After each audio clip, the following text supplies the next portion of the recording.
All right, so I'm going to, in our time, I'm going to try to hit the big ideas. I'm probably going to skip some stuff based upon the questions that you've asked.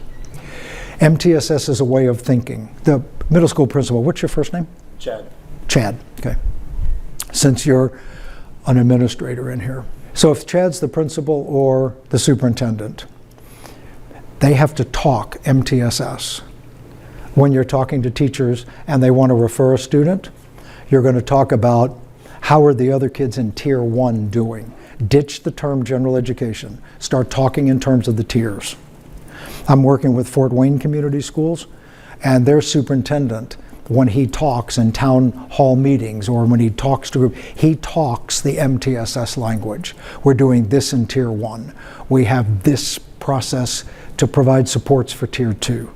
Those types of things, okay? So he is a great example of somebody who wants to implement a framework, but his language is going to have to reflect the framework or it won't stay in people's heads constantly. They won't feel that shift in the school or the district. Within MTSS, that framework is where we put everything: academics, behavior, and social emotional. There are 6 components to MTSS. The 3 on the top are unique to MTSS. What are the different characteristics of instruction across the tiers? How do we intensify instruction? How do we problem solve when instruction isn't working and we're out of ideas? MTSS has a built-in 4-step problem solving process to get at the root cause of why kids are not improving. And then data evaluation. All decisions are made with data.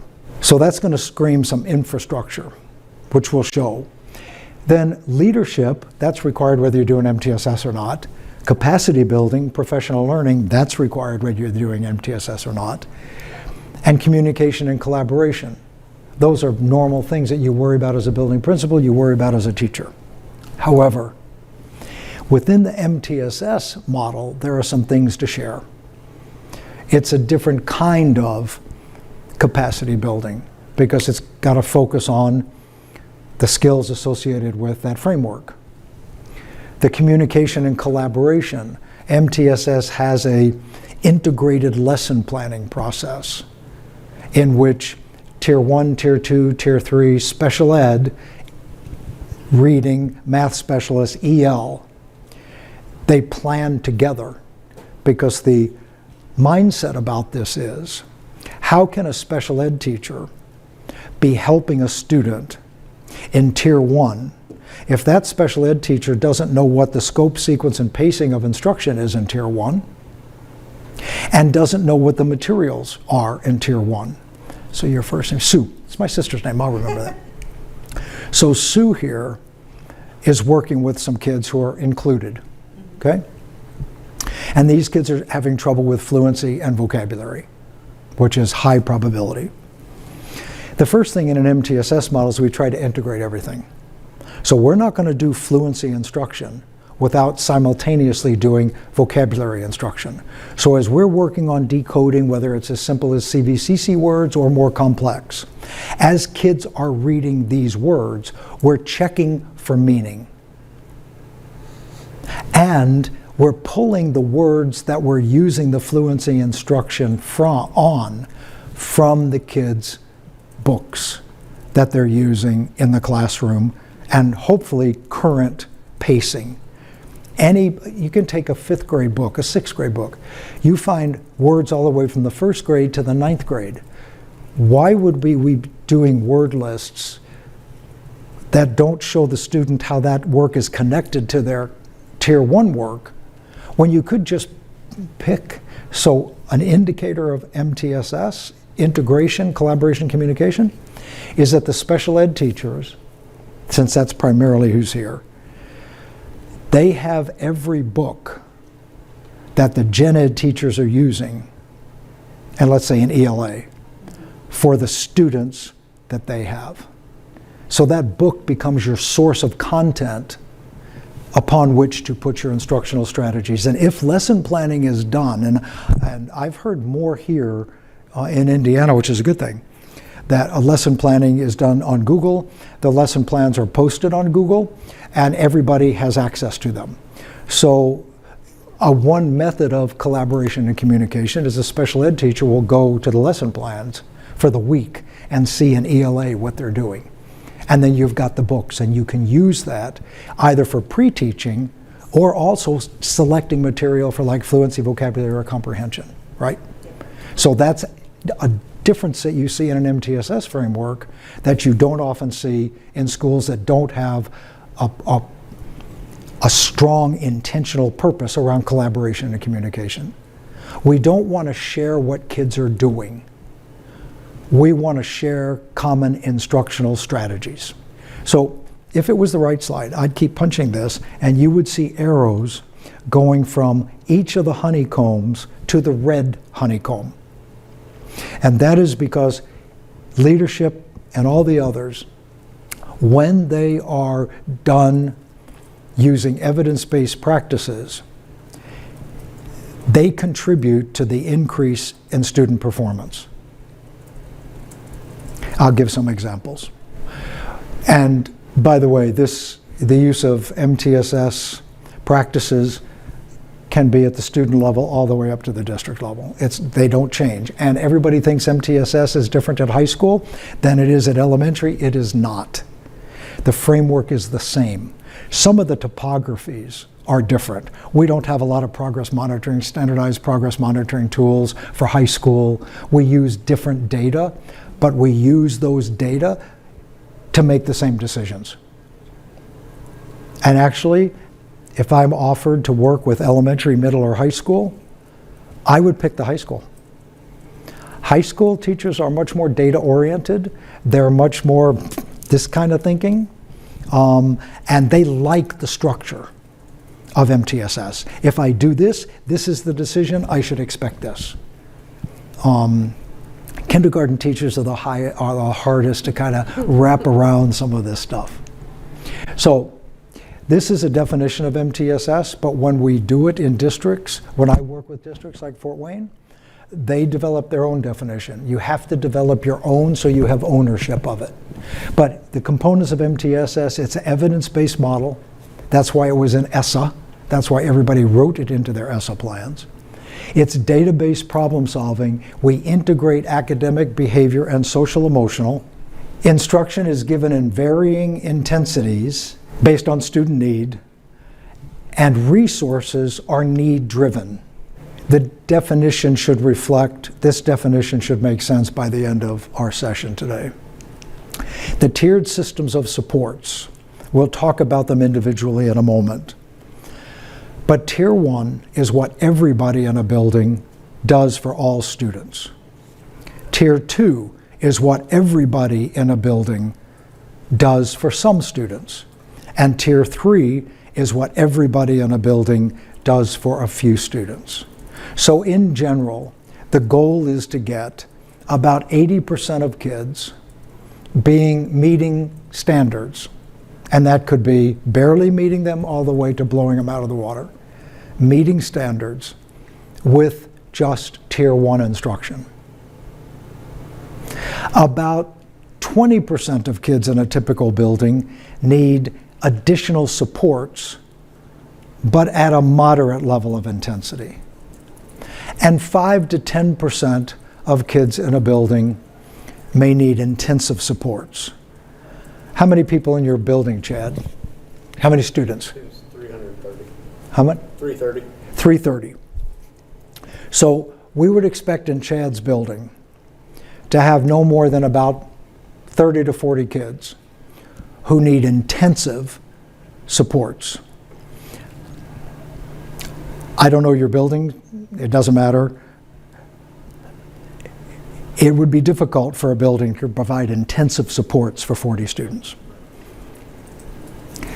And when you see what we call intensive, you may not even have the resources to be doing intensive instruction.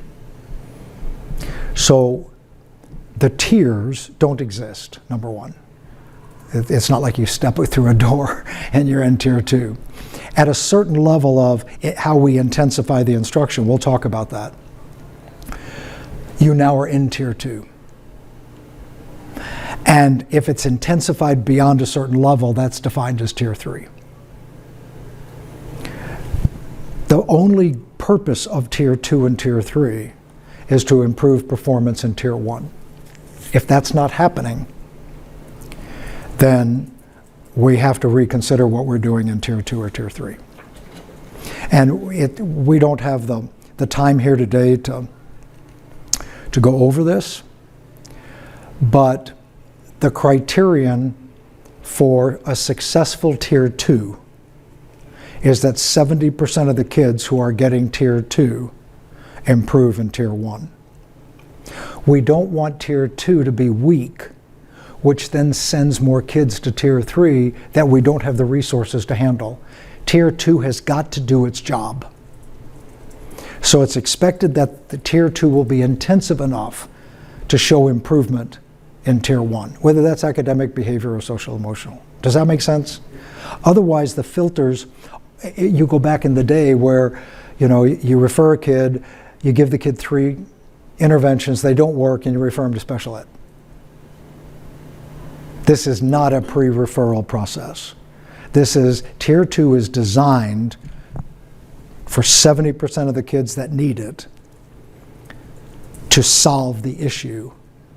You will have, depending upon your school, it may be that a significant number of your kids are going to need Tier 2 supports for their entire school career with you. And these are kids that they don't have a learning problem, they just may need 2 or 3 exposures to material to get it. Because all kids learn at a different rate. And this is particularly true in school districts where kids can keep up with the pacing chart, but a group can't. And the district really isn't willing to slow down the pacing chart for all the kids. So they have Tier 2 supports for these kids where they can get 2 and 3 exposures. Some of those are online, some of those are actually in the school, but they're identified as kids that don't have a learning problem. They just need more exposure to the material to get it. And we've all taken courses in high school, if you can remember that far back, or college, where in some courses, you had to read things 2, 3, and 4 times before you're like, I got it. And you didn't have a disability. It was either your background knowledge, the way it was being taught, something. You had to expose yourself more to that content. And in schools, we tend to think that anybody who can't keep up with the pacing has a learning problem, and they don't. Our pacing is the number one reason why kids struggle. And we don't have the supports for kids who can't keep up with the pacing. So either we slow down the pacing, or we have multiple pacing pathways, or we introduce Tier 2 supports for the kids and give them those supports. Okay? What you don't want in MTSS is as you give more intensive services to kids who need more, the number of people available to do it declines. Because then everything falls on special ed. The other part about this is, like, what is everybody? I gave the example last, and you're going to be bored with this, but if you have kids who have some significant behavior issues, and they're getting intensive supports in Tier 3 for acquiring social skills, self-control skills, those types of things, they need to have the teacher in Tier 1 trigger or remind them when the time is to use those skills. If that teacher in Tier 1 isn't part of understanding what's happening in Tier 3, then the teacher in Tier 1 can't do their job to be sure that that Tier 3 stuff is evidenced in Tier 1. So a lot of social skills programs, when the kids start to crank, the teacher gives them, I'm a big fan of skill streaming, has 5 steps to it: stop and think, good choice, bad choice, what are my choices, do it, did it work? All a teacher has to do is, like, is Chad, if I see Chad cranking, and I get put in a position of being able to get eye contact with Chad, and if I see him, I'll just go, and he's already been practicing this. He's fluent with it. but he was getting cranked, and when you have anxiety, anger, all of those things, it really distracts from your planfulness and remembering what to do, right? We make lots of errors when we get emotional. My job as a tier 1 person, part of the everybody, is to give him the triggers. So these things are never in isolation. And every time we move a kid or group of kids to tier 2 or tier 3, we have to have a principal saying, great, now what are the implications of that for tier 1? What can our tier 1 folks do to support bringing what is done there into tier 1? And that's kind of as a principal, your mission is to remind people that these 3 tiers are not in isolation. Everything has to circle back to tier 1. Does that make sense? Okay. Let's remember that, and this is part of the integration thing and part of the mindset. Let's remember that every time we ask kids to do a kind of skill in school, regardless of what that skill is, that there are steps to knowing how to do the skill. Either steps in algorithm, steps in decoding, steps in playing a musical instrument, steps in doing a piece of art, whatever. And having those skills is really important. But it's a skill set. Students also have to have the behavior to organize and implement the skills. First I do this, then I do that. Students with ADD or ADHD have a really hard time with this. They might have the skills, and teachers say, well, if I stand by them and put them through the steps, they can do the work. That's not a skill problem. That's a behavior problem. And if they have the skills and the behaviors to organize, they have to have the social emotional learning capacity to engage it. I know how to do the skills. Task is organized. This task sucks. I hate this. It's irrelevant. We were sharing last night kindergarten stories, and I have a good friend who has a kindergartner named Jack. And Jack has been sent home this year 2 times already. It's kind of ridiculous, but he has been sent home. Because on one day, the teacher was trying to get him to do something repeatedly, and he didn't want to do it. And he finally yelled at her, for a teacher, you obviously do not understand 5-year-olds. So the teacher called the principal, and the principal sent him home for the rest of the day. I thought that's stupid. But the kid was saying to her, we're not engaging this. That's a social emotional moment. And we tend to just think of, I teach, you learn. Here are the skills. And then when we give kids tasks to do, they may have the skills, but these other 2 things operate. So that's where academics, behavior, and social emotional integrate in a multi-tiered system. Every task we ask kids to do in our lesson planning, in our interacting with students, has these 3 components, and one could pop up and operate at any time. So that's kind of how we look at what we ask kids to do and the interrelationship. I also mentioned that, at least in Florida and other places, but in Florida it's statewide, every educator, support staff, bus driver, aide, anybody who works in schools gets trained in mental health first aid. Mental health first aid is the only USDOE sponsored program to ensure that all educators can recognize mental health issues in students. The typical format is, in our state, we had a bunch of people trained. Those people train district trainers, and then the districts are responsible for training the staff in their schools.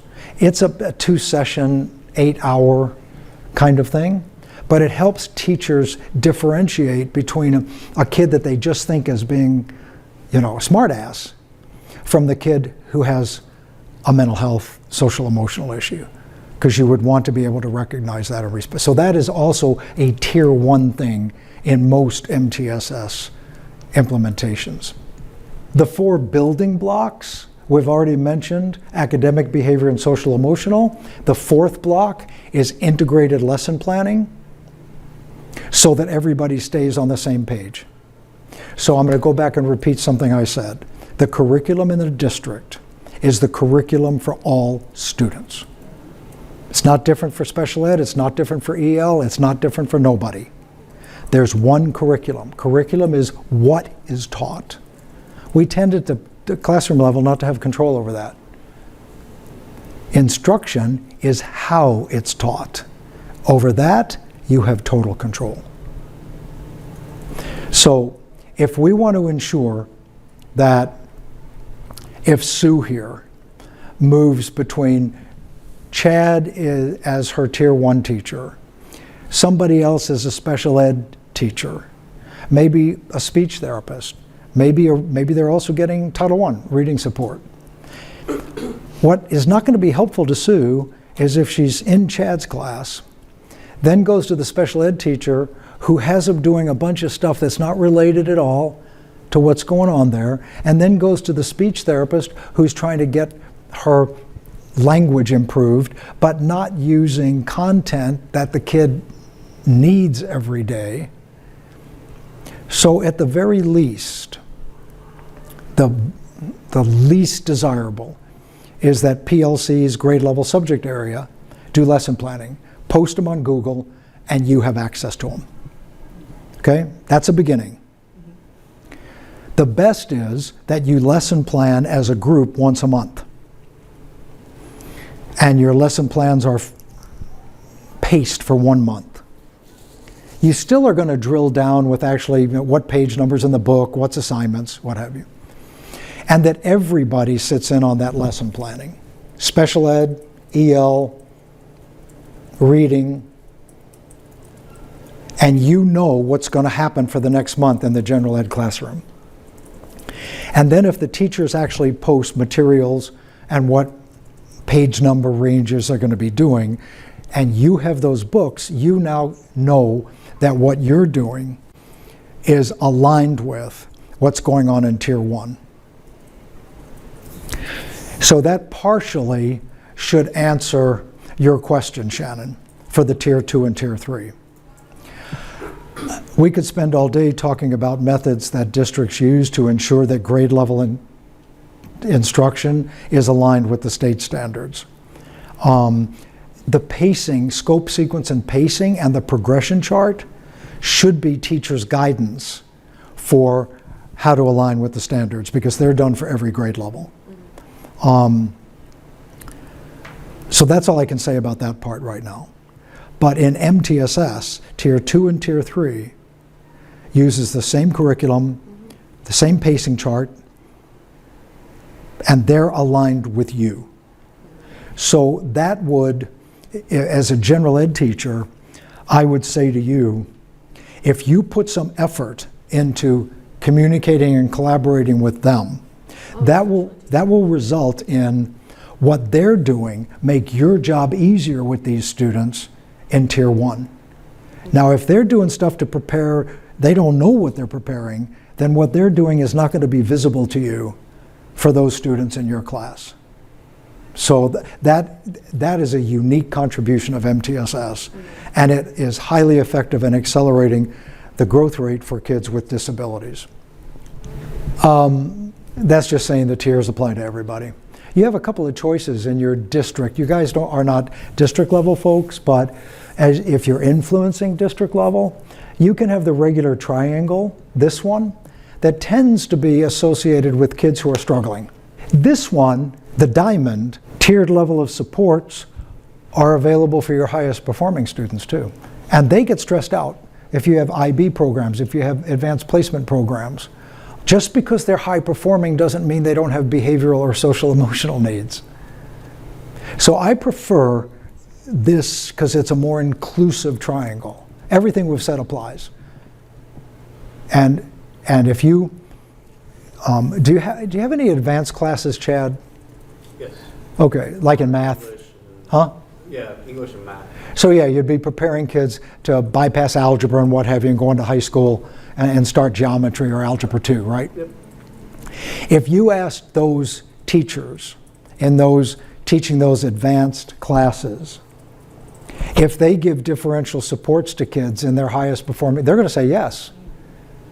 Every group needs what everybody gets, what some get, what a few get. And your teachers know those kids well, even though they're in high performance class. So if you're in that class and teacher knows you often need another redo, then she or he does and then they come and do a drive-by with you. That's a tiered level of supports. So the model fits for all students. You need, and I'll quit saying at the district and school level.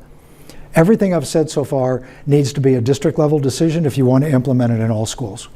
Implementing it in one school, no disrespect to Chad, but he takes this upon himself to really implement that framework, blah, blah, blah. What happens when Chad leaves and goes to become a high school principal or goes to another district? You can't have the DNA of this in a person. The DNA needs to be in policies and procedures. So the first thing that differentiates the tiers is intensity. More intensive instruction. We have to have a definition for that. So we do. 3 elements. More time, narrower focus around the barriers, and perhaps a different type of instruction. So tier 2, the time, is up to 50% more than tier 1. You said you had a 60-minute math class? Did you say that? Huh?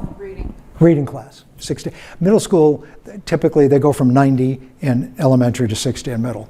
So tier 2 would be up to 30 more minutes beyond the 60 minutes.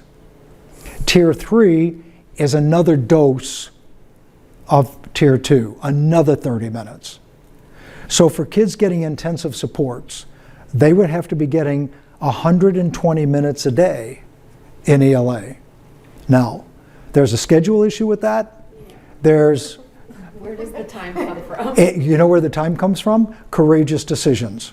So in ELA, it is the best predictor of future performance.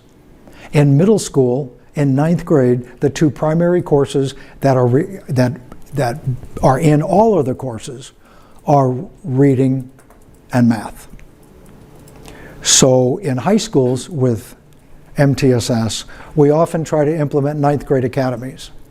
The goal is not to have any 9th grader coming out in credit recovery, and particularly not in English and math, because those are the 2 building blocks. Science does it, social studies, everybody does it.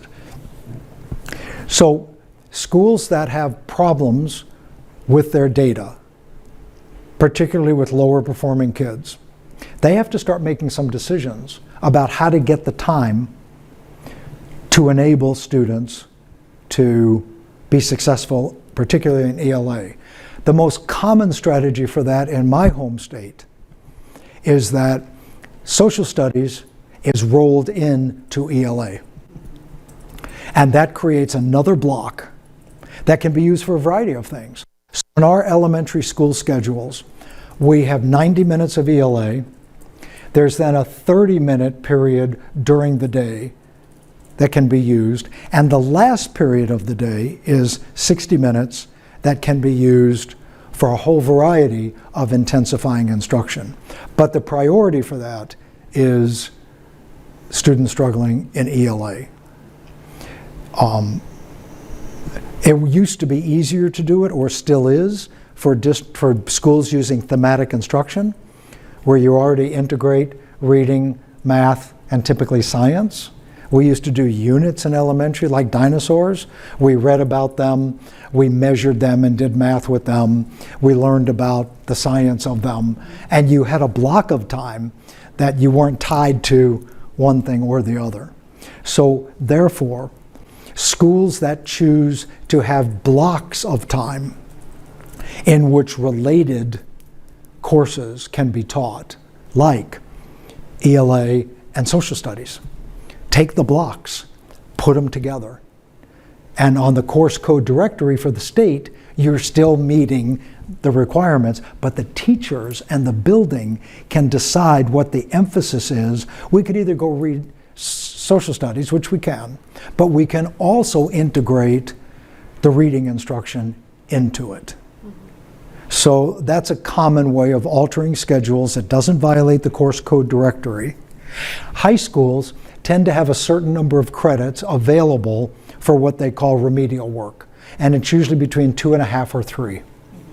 So you can actually have kids in intervention classrooms without a credit loss. So there are ways to do this. And you can Google school schedules, MTSS, and a lot of people post how they use schedules to be able to get the extra time. There's also a series of books called It's About Time. And it is tied to how to manipulate time for the kinds of things that we're talking about. So, just to summarize, everybody needs to have a clear understanding of how to intensify instruction. Attendance is critical. Attendance is most critical early on. Nationally, the highest rates of chronic absenteeism occur in kindergarten and begin in pre-K. Because sometimes people think kindergarten isn't all that important. Kids are just getting ready to go to school. There's some resistance by kids that don't want to go to school. People say it's just kindergarten, blah, blah, blah. Well, Attendance Works, which is the national center you would want to go to if you're concerned about dealing with absenteeism, released a study a couple of years ago showing the effects of continued absenteeism starting in pre-K on third grade reading skills. So this bottom one is the reading level in third grade if we have kids who are chronically absent for 3 years. With this being the goal, this is where they are at third grade. There is a strong relationship between absenteeism and student achievement, but it's insidious because it takes a while to show itself. That's why in the early warning system, the 10%, this is 10% absenteeism. That's the point at which it is very clear in the research that it's going to affect student outcomes. And you might think 2 days out of 20? What is it after 2 months, 4 days? And by the end of the year, you've missed a month. And we also know that absenteeism on Monday and Tuesday has a worse effect, in elementary in particular, than at the end of the week because teachers tend to introduce new material at the beginning of the week. Monday absenteeism rates have some of the hardest impacts. This is a study that came out just recently. It's available on pbis.org that looked at the relationship between reducing suspensions and academic performance in disaggregated groups. So some of these groups are race, ethnicity. Special ed is one of the groups. On the left is a reduction over time in percent of students in a category suspended. And over that same time, the academic performance of the students. And you'll clearly see that as the suspensions went down, the academic performance went up. Now, this is interesting. The greatest drop in suspensions is with Black and African American students. You would expect that if they were the ones suspended the most, they would show the greatest improvement in achievement, performance. Guess what? The steepest slope of the line was for Black and African American students. So not only is there a general relationship, there's a specific relationship. More drop, more growth. Also, what's interesting is over those period of time from 2010 to 2016, when these data were collected from schools in Wisconsin, administrators saved 600 plus days of time, which is about 4,800 hours of time to do other things, rather than do suspension, paperwork, hearings, follow-up, have to work on reintegration plans for kids who are suspended. And the kids got 14,000 days equivalent of academic engaged time back over basically a 7-year period of time. So there are some big, easy solutions to what ails large numbers of kids. And this was part of the MTSS integration in Wisconsin. So, Tier 1, characteristics of instruction. And this is the format that you want to have. So, Chad, if you want to do this in your building, this is a task you have to do. What are the characteristics of Tier 1? Time, it's the fewest minutes of instruction. So, elementary, I just use examples, 90 minutes for ELA. Typical blocks in middle school are 50 to 60 minutes. Remember, anybody who needs more support is going to get more time than that. Focus. Elementary, the 5 big ideas in reading. Phonemic awareness, phonics, fluency, vocabulary, comprehension. They're all covered in Tier 1. When you move up the tiers, you're more likely to focus on the skills that are barriers to the kids progressing. So the focus of the instruction narrows. So a special ed teacher might be working exclusively on fluency or comprehension or whatever, okay? When we're looking at Tier 1 behavior and emotion, SEL, the most common Tier 1 application is school-wide positive behavior supports. Or Randy Sprick's Safe and Civil Schools. It's the same kind of thing. It's not intensive, but it's what everybody gets. The Tier 1 things, particularly for behavior SEL, tend to lower the temperature in a building. It does not mean there's not going to be kids who are going to break through, but if you have some good school-wide processes. And the type of instruction in Tier 1 needs to be universal. Universal means that the instructional strategies are evidence-based for diverse learners simultaneously. So if a teacher has typical learners, special ed kids, EL kids, there are approaches to instruction that will result in all of those diverse groups accelerating their performance, as opposed to one type and then hoping special ed or whomever catches them afterwards. I'll give you some examples of those. So, if you're going to organize this in your building, each tier, you'll have time, focus, and type. And you can add assessments on there too. The fewest assessments occur in Tier 1. They tend to be just benchmark and end of year, and then whatever the teachers are doing on their teacher assessments. But in terms of data chats and checking kids, it's generally middle of October, middle of January, middle of April. In middle and high schools, depending upon how the middle school operates, most of our assessments that we use for benchmarking are available for middle school. Otherwise, your check-in dates are report card cycles. Since the teachers are bringing everything together, that's when you do your data chats. So it could be either 3 or 4 times. Elementary is typically 3, except kindergarten. You always want to progress monitor kindergarten 4 times a year, because those little kiddies are making faster progress with lower levels of skills, and they get behind faster, and you want to see if they're catching up faster. Tier 2, time up to 50% more than was allocated for that in Tier 1. So 60 minutes up to 30, 90 minutes up to 45. If you're blocking in the high school 100 minutes, it might be up to 50 minutes. The focus, strategic application in the areas of greatest need. So let's say that in Shannon School we have 6 kids who are struggling in ELA.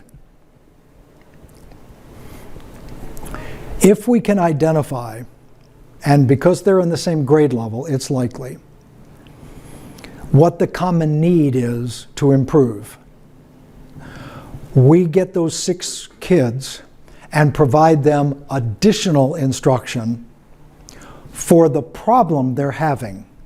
We don't do diagnostics on kids. Tier 2 is small group.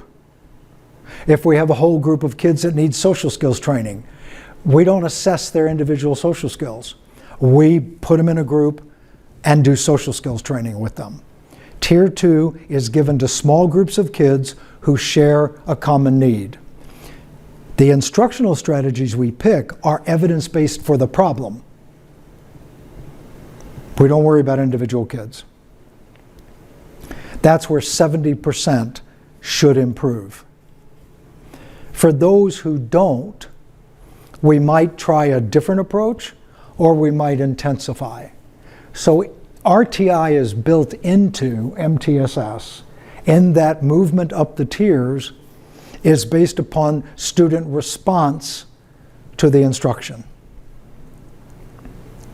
And I would, if I had a magic wand to do one thing, change people's mindsets, one thing, it would be to get rid of the term intervention and replace it simply with instruction. Tier 2 is more intensive instruction. Intervention implies somebody's going to fix the kids and send them back. Usually not what happens. Also with, I think I'll get to this, but MTSS is Tier 1 first. Don't worry about Tier 2 and Tier 3. Get Tier 1 improved first. Tier 3 is different. It's very different. Now think about this. A group of kids have been in Tier 1. They have gotten the instruction everybody else is getting. The vast majority of those kids responded to it. And Tier 1, the teacher has tried a number of things. Then we upped the supports to Tier 2. If it's working correctly, 70% of those kids improved, and these kids still did not. So they're not responding to what everybody responded to. They're not responding to what 70% of the kids in Tier 2 responded to. They are a different animal. Their skill level and capacity is probably extremely low. So in Tier 3, we still do, the time we've already said is core plus 100%, or just add the 50% to Tier 2. We never use Tier 3 to give individual student instruction. Individual student instruction has a much lower impact result than small group. So we typically have 3 to 5 kids getting Tier 3 instruction at one time. Avoid 1-to-1. Avoid 2-to-1. And there's a lot of reasons for that, but I'll just leave it at that for now. We want, and there's a term down at the bottom, Tier 3 is errorless learning. Tier 3 has to scaffold students enough so that they are accurate in their responses, whether that's ELA, math, or what have you.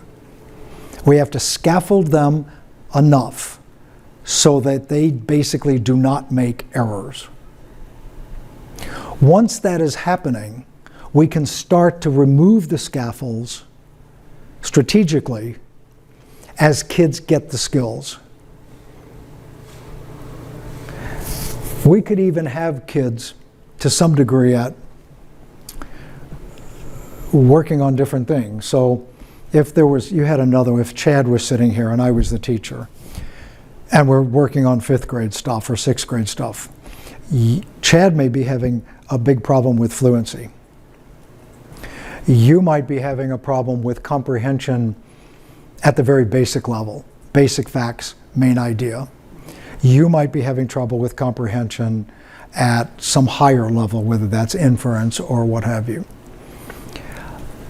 We could have the same reading passage, and I would be scaffolding Chad on fluency and vocabulary while the two of you listened, because it's the same passage.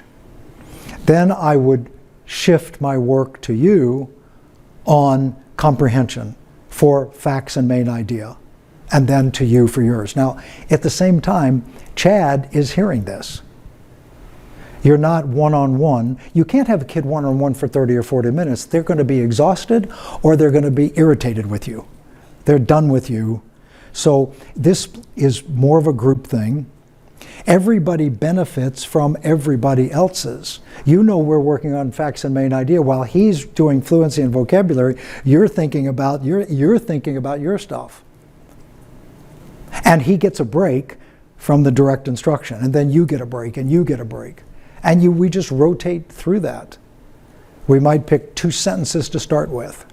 What's the big idea here? And then for you as well. So that's what, and I am going to, as he reads, I am going to, if he struggles with a word, I'm going to immediately scaffold him. If I have to walk him through initial, vowel, I'm not going to, if he hesitates, I'm going to say, what's the initial sound? What's the vowel sound? If I said to you that this word was flop, and you get to O and you're wanting to say O, like flope, I'd say the word is flop. So what's the vowel sound? And then I would find over time you'd get better at initials, and I would pull that scaffold out. Same thing here, same thing there. But that intensive instruction, Chad, you can't take more than about 5 minutes of that before you need a break, a cognitive break. And now you get to listen to the content, because you're in 5th grade and the standard is comprehension, and you got to be able to do the comprehension. You may have no problem with comprehension. Your problem is you can't read the words to get the content. So that's why Tier 3 is different. It's very different. And this is for kids for whom the other 2 intensity of instruction, you're just going to continue to bomb and get farther behind. Does that make sense? Okay. Specially designed instruction. Indiana is not the only case where I run into this. But in this conference, this is my 5th presentation. Almost, I think every presentation, somebody has come up to me and said, how do we get our school to understand Tier 3 is not special ed? Well, if Tier 3, if the leadership of the school lets people believe Tier 3 is special ed, then there's no change between the old pre-referral. Tier 1, pre-referral is Tier 2, special ed is Tier 3, when it clearly isn't. Tier 3 is intensive instruction, and special ed is specially designed instruction. So to differentiate that, we need to have everybody understand the definition of specially designed instruction versus Tier 3. So specially designed is instruction that is evidence-based to reduce or eliminate the impact of a disability on a student's progress.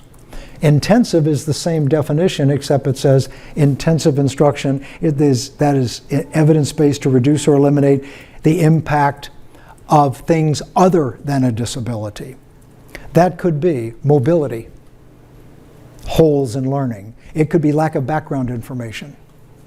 It could be a whole variety of things, but it's not a disability.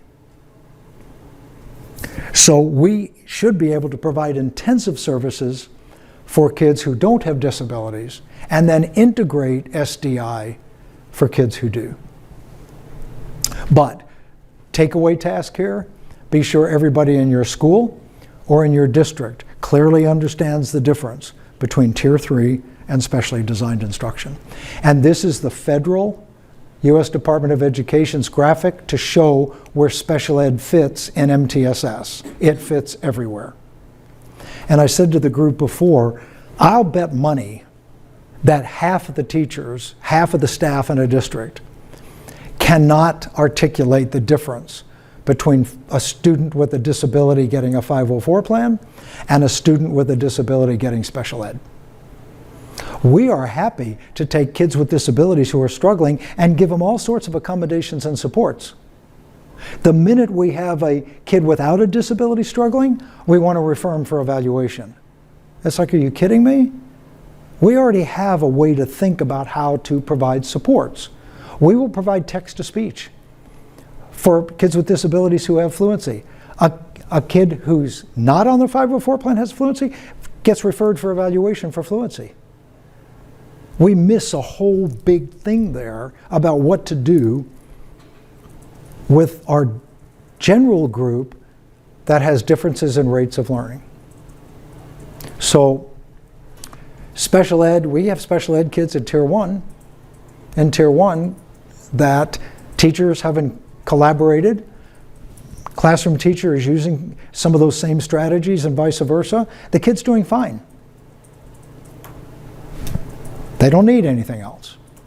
And they're getting Tier 1 and special ed support, not Tier 2 or Tier 3, because the special ed support on the Tier 1 is fine.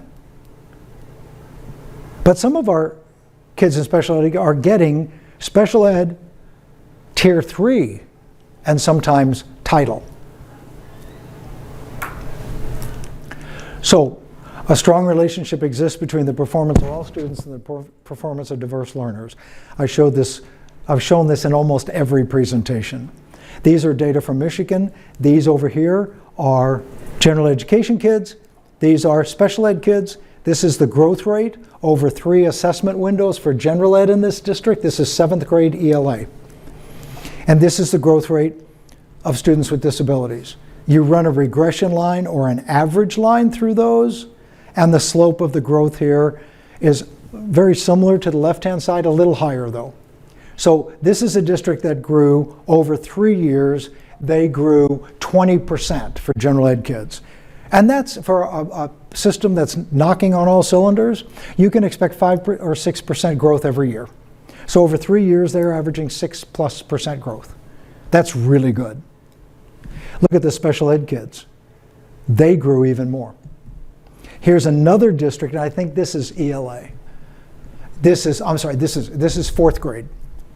7th grade, in that same district, they continue to grow, but you know that kids in older grades, their growth rates, fastest growth early on, and then it tends to slow down because of the complexity of learning.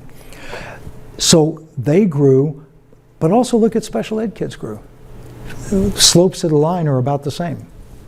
This is another district, 4th grade ELA. Lost ground, look at the special ed kids.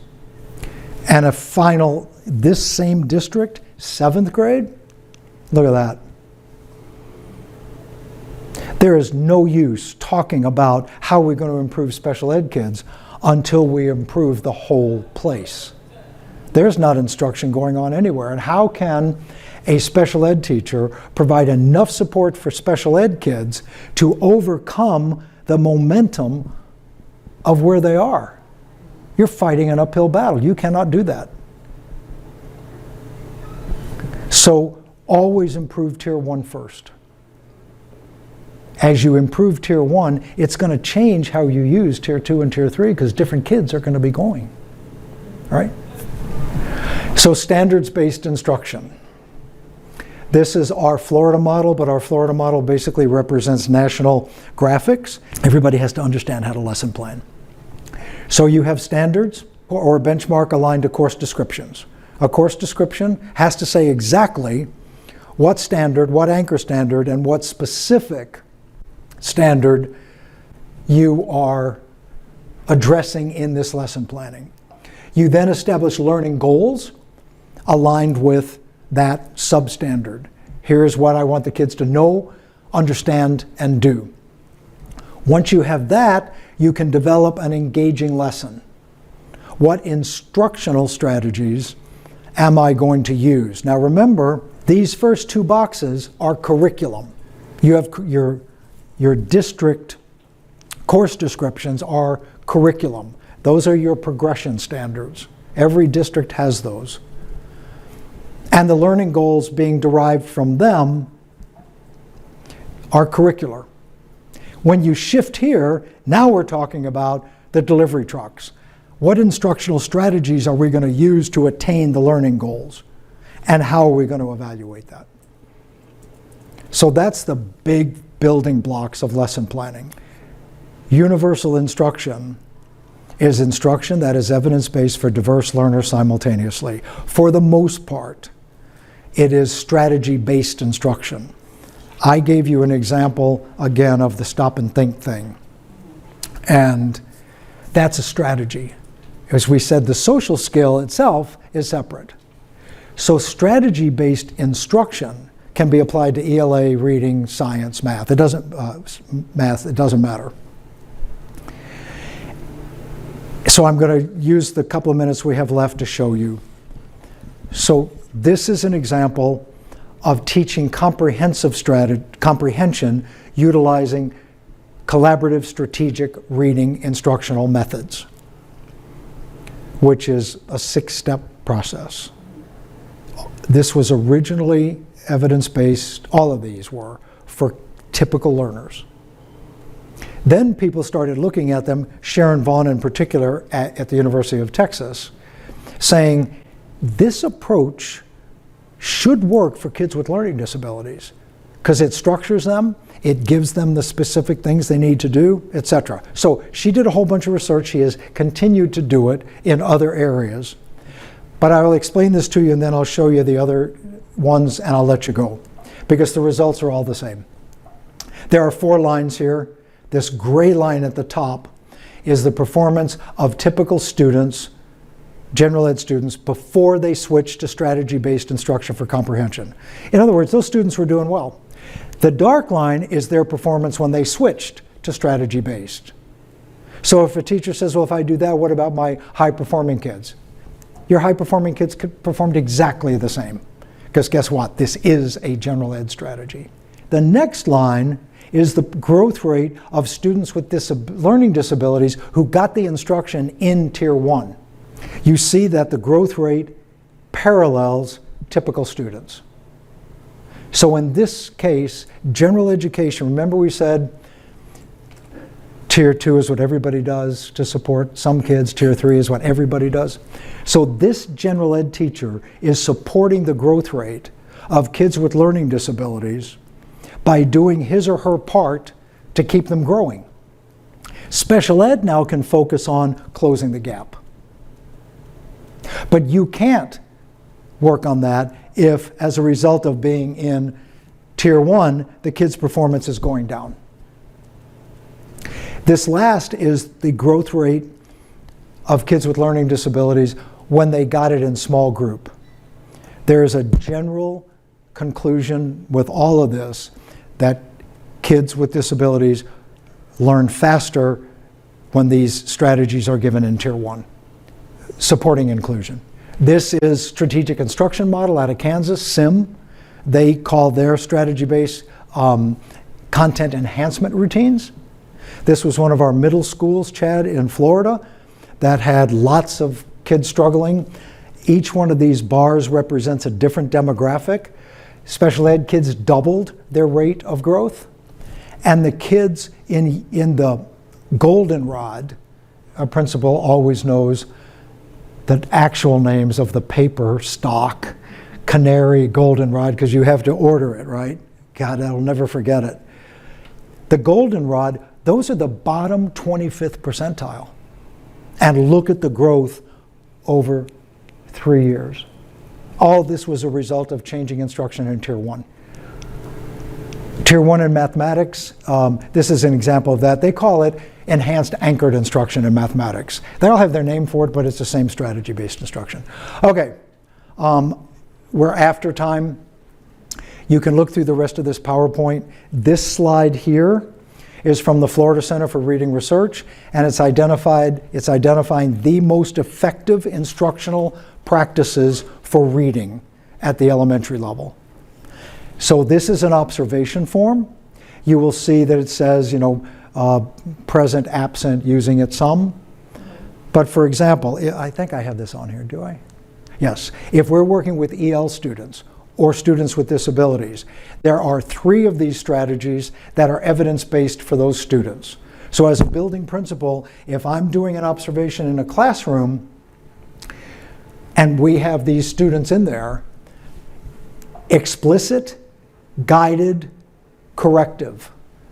So I will want to see teachers, when they work with these groups of students, either switching to or using for everybody explicit, guided, corrective, because those have the biggest bang for your buck for our struggling students.